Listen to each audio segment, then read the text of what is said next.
प्यारे भाई और बहनों, मेरा नमस्कार स्वीकार हो। आज हम आपके लिए बताएंगे कि अन्न की ब्रह्म रूपता की उपासना कैसे करें। तो ध्यान देकर के सुनिए। अन्न ही बल से उत्कृष्ट है। इसी से यदि 10 दिन भोजन न करें, जीवित भी रह पाएं या रह जाएं, तो भी ये अदृष्टा, अश्वयता या अमनता, अबोधा या अकर्ता, अवैज्ञानिकता को ही जाता है। यानी अगर आप 10 दिन भोजन नहीं करोगे तो शक्तिहीन हो जाओगे, यानी आप में बल नहीं रहेगा। जैसे मान के चलिए, रोजीना आप भोजन कर रहे हैं तो एक मन वजन को ले जा सकते हैं और उठा भी सकते हैं और बहुत तेज़ गति से आप दौड़ भी सकते हैं, लेकिन आप 10 दिन अगर अन्न नहीं खाओगे तो वो काम आप पे नहीं होगा।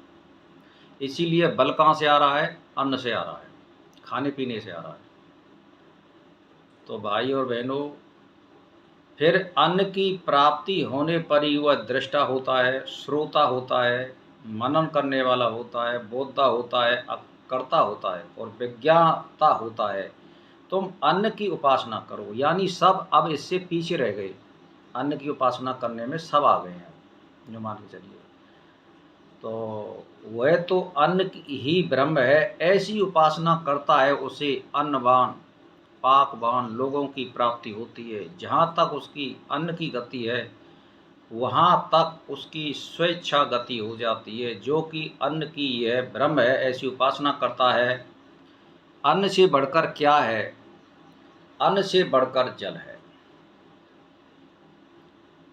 तो जल ही अन्न की अपेक्षा उत्कृष्ट है, यानी जल अन्न से ज़्यादा ताकतवर है। आप सोच लीजिए, अगर मान के चलिए अन्न कहाँ से उत्पन्न होगा? जब आपके पास जल नहीं होगा तो जल जरूरी है, तो जल अन्न से भी श्रेष्ठ रहा। तो इसी से जब शुभवृष्टि नहीं होती है तो प्राण इसीलिए दुखी हो जाते हैं कि अन्न थोड़ा होगा, और जब शुभवृष्टि होती है तो यह सोचकर कि खूब अन्न होगा और प्राण प्रश्न हो जाते हैं। यह जो पृथ्वी है मूर्तिवान जल ही है। जो अंतरिक्ष, जो धूलोक, जो पर्वत, जो देव, मनुष्य, पशु, पक्षी और तृण, वनस्पति, श्रापद, कीट पतंगे आदि पिपल का प्राणी पर्यंत मूर्तिवान जल ही है। अतः तुम जल की उपासना करो। यह जो कि जल ही ब्रह्म है, ऐसी उपासना करता है, संपूर्ण कामनाओं को प्राप्त कर लेता है। तो जहाँ तक जल की गति है वहाँ तक उसकी स्वेच्छा गति हो जाती है। जो कि जल की यह ब्रह्म है, ऐसी उपासना करता है।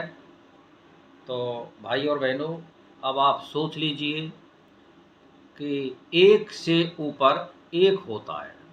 आप समझ रहे हैं? यानी एक चीज़ से ऊपर एक होता है।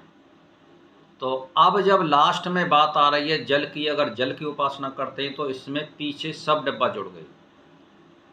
तो अब एंड में अब ऐसे होता चला जाएगा, 2 4 6 दिन में आपको एंड आ जाएगा। अभी एंड नहीं आएगा कि लास्ट में किसकी पूजा करनी है।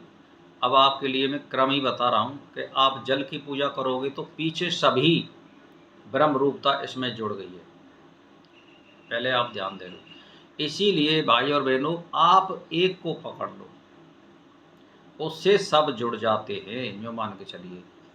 तो अगर आप खाते पीते डोलते, अगर आप किसी चीज़ का ध्यान करोगे, मनन करोगे, तो तुम्हारी रग रग में, तुम्हारी नसों में वो चीज़ रम जाएगी। और जब वो चीज़ रम जाएगी तो इसका मतलब ये हुआ कि अंतगता सुमता। जब आपकी रग रग में कोई चीज़ रमी भई है तो एंड में आपको वही वस्तु याद आएगी और गति आपकी वही होगी।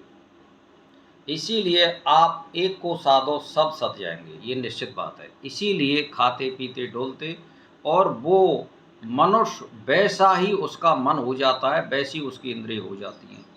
इसीलिए आप एक चीज़ को पकड़ लो, किसी को पकड़ लो, एक विचार हो, चाहे शुद्ध विचार होना चाहिए, और उसी में आप ब्रह्म को देखिए तो आपको सब मिल जाएगा। जैसे मान के चलिए, आज के तौर पर मैं उदाहरण दे दूँ, अन्न को आप ब्रह्म मानते हैं तो इसमें पीछे सब जुड़ गए। जल को आप ब्रह्म के रूप में पूजते हैं तो इसमें पीछे सब जुड़ जाते हैं। तो एक चीज़ को पकड़ लो आप, और वो जल आपको कहाँ है? जल हमारे शरीर में लिंगी के और नाभि के बीच में होता है स्थान। इसका ध्यान करिए चक्र का। तो मेरा कहने का मतलब ये है कि सारी चीज़ हमारे शरीर में फिट है। अगर आप इसका ध्यान करेंगे तो पीछे सब तत्व इसमें जुड़े हुए हैं। तो इसीलिए मैं आपसे एक ही बात बताना चाहता हूँ कि आप एक तत्व को पकड़ लो, किसी तत्व को पकड़ लो, उसी में ब्रह्मरूपता देखिए तो आपको सब वस्तुओं का साक्षात्कार हो जाएगा। जब आपका साक्षात्कार हो जाएगा परमात्मा का, तो आप ये समझने लग जाएंगे कि वास्तव में मेरे से दुनिया अलग नहीं है और मैं सब में रमा हुआ हूँ। मैं किसी को दुख देने वाला नहीं बनूंगा, मैं केवल सुख देने वाला बन सकता हूँ। कहने का मेरा मतलब ये है। इसीलिए भाई और बहनों, एक को पकड़ो सब सब जाएंगे। ये है सीधी सी बात। आप अपने विचारों में ब्रह्म रूपता को अपनाइए, और अगर आप ब्रह्म रूपता को नहीं अपनाएंगे तो आपको बार बार जन्म मिलता रहेगा। जब तक आप इस ब्रह्म को नहीं समझ पाओगे कि मेरी आत्मा उससे अलग नहीं है, वो एक ही है, तब तक आपकी मुक्ति नहीं होगी। और मुक्ति नहीं होगी तो जन्म पे जन्म आपको मिलते चले जाएंगे। और अगर आप ज़्यादा काम करोगे गलत या बिल्कुल निकृष्ट कार्य करोगे तो फिर क्या होगा? फिर आपके लिए अलग योनियाँ निर्धारित कर रखी हैं परमात्मा ने, वहाँ जन्म देगा। भाई मृत्यु के बाद मनुष्य का जन्म कहाँ होता है? उसके कर्मों की गति के अनुसार होती है। ज़्यादा आप दिनों रात जिसके संकल्प कर रहे हैं और विचार कर रहे हैं, आपका शरीर तो, बॉडी तो जब खत्म हो जाएगी, आपका केवल सूक्ष्म शरीर और उसके अंदर आत्मा रहेगी। तो आप ये सोचो कि जो आपने ज़्यादा सोचा है और संकल्प करें, वहाँ आपकी वृत्ति जाएगी और वो आपको वहीं पर गति देगी। ऐसे ही मनुष्यों का, स्त्रियों का वो मिलान करेगी, परिवार का मिलान करेगी, उसी माता के गर्भ में आप जा सकते हो। जैसे आपके संस्कार हैं, मान के चलिए आपने ये सोचा है कि मैं किसी का कभी बुरा नहीं सोच सकता और ना मैं किसी का धन हरण कर सकता, और मैं एक ईमानदारी से अपनी इंद्रियों का संयम करता हुआ पूरी ज़िंदगी आपने यही अभ्यास किया है, बिल्कुल आपको मन को बांधे रखा है, तो ये निश्चित बात है मरने के बाद ऐसे ही परिवार में, आपको बहुत बलिष्ठ परिवार में और धार्मिक परिवार में, और आपको प्रबल बुद्धि मिलेगी। बुद्धि के बल पर आप पैसा वाले भी बन सकते हो। मान के चलिए आपने मिली जुली सी प्रतिक्रिया व्यक्त करी है कि कुछ आपने पुण्य भी किए हैं और पाप आपने अधिक किए हैं, तो मध्यम परिवार में जन्म मिलेगा। ये सीधी सी बात है। दुख ज़्यादा मिलेंगे और सुख कम मिलेगा। सुख सुविधाएँ आपको कम मिलेंगी। अगर आपने पुण्यवान या अपनी इंद्रियों को संयम करके रखा है तो आपके लिए दुख कम मिलेंगे और सुख ज़्यादा मिलेगा। यानी धन दौलत, स्त्री पुत्र आदि ये सब बहुत ही अच्छी स्थिति में मिलेंगे। तो इसीलिए आप किसी से ज़िंदगी में एक बात गांठ बांध लो कि किसी से कर्री भीतर दुश्मनाई भी मत बांधो, और किसी मनुष्य स्त्री से ज़्यादा प्यार भी मत करो, एकदम ज़्यादा गहरा। क्योंकि वही आत्मा में फिर बिल्कुल सन्निकट होने के कारण उसमें संस्कार चले जाते हैं और वो उसी के वो आसपास मंडराता रहता है। अब मान के चलिए किसी स्त्री के खराब संस्कार हैं, उसको गरीब घर में जन्म मिला हुआ है, तो आपकी आत्मा वहीं जाएगी, तो आपको कष्ट तो भोगने पड़ेंगे। इसीलिए संस्कारवान बनिए, अच्छे कर्म करिए, जिससे आपका मिलान कहाँ होगा?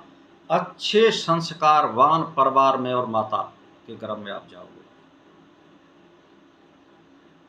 तो ये संस्कार होते हैं। आप जो संस्कार लेके जाएंगे उसके अनुसार, मान के चलिए आपने किसी मनुष्य से ज़्यादा दुश्मनाई बांध ली और वो बुरा है ही है, जो मान के चलिए उसके भी कर्म खराब हैं, तो आपको उसके आसपास वो परिवार में जन्म दे देगा। क्योंकि आपकी सूक्ष्म शरीर ने और मन ने उसको ग्रहण किया है।